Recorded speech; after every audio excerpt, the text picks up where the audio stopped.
women the next time round. So, Your Excellencies, governors who are women in our midst, you owe it to the women of Kenya to shine. Because in you shining, you encourage the country to vote for more women.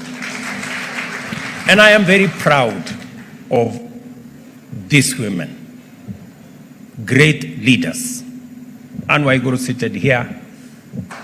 My dear sister says, Barire, who is here, Gladys Wanga, Susan Kihika, Fatuma Achani, and Kawira Mwangaza, and of course, Wavinya Ndeti. These women, and allow me to say that, have demonstrated great integrity, understanding of what they need to do. And I have always gone out of my way to facilitate them, to support them whenever I can. And I want to promise that that is going to continue. That is going to continue. I know that some of the accounts they have given, let me say three things. Number one, women are very reliable. When I ran into political turbulence as deputy president, more women stood by me than men in my team. And that is a fact. In the last election, for some reason, more women voted for me than men.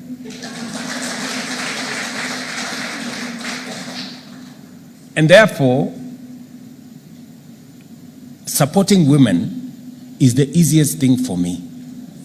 Of course, apart from the fact that in my family, I have more women family members than men.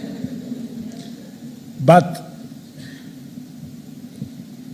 I know sometimes I have, whenever I speak to the leaders in my corner, sometimes in the process of mentorship, you have to tell them some hard facts.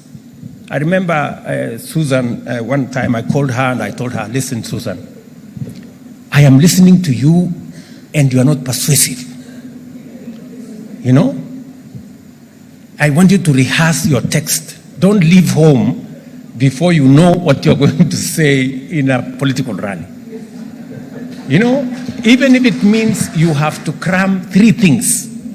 Say something about agriculture. I had to take her through lessons, this girl, because I really wanted her to succeed.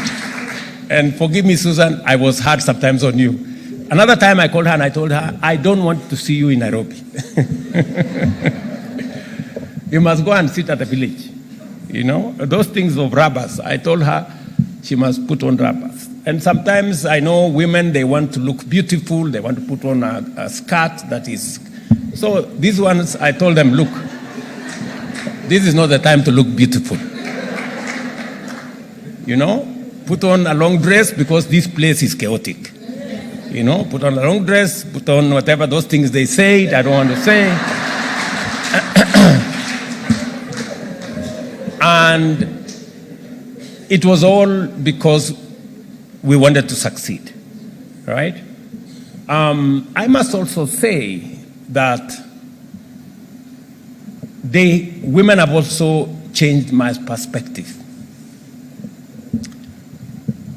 Let me give you 2 examples. Anne Waiguru, when we had a time in our politics, in the side of the politics we were, and it was time to make very difficult decisions, whether to go this way or to remain that way.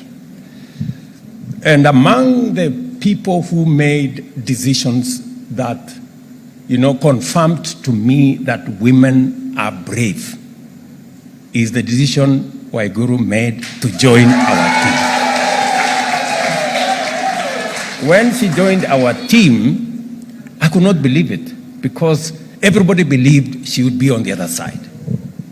And it took a lot of courage, Same thing with my dear sister says Mbarire, it was obvious to everybody that she would be on the other side.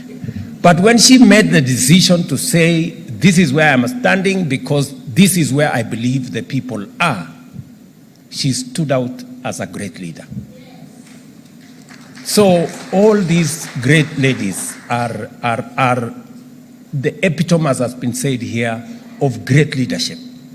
And we want to work with you, and we will do the best that we can to make sure that women leadership succeeds, so that we can use it to rally the rest of our population to appreciate that for Kenya to make steps into the future, we cannot do it with half our population that are men. We must do it together with everybody on board.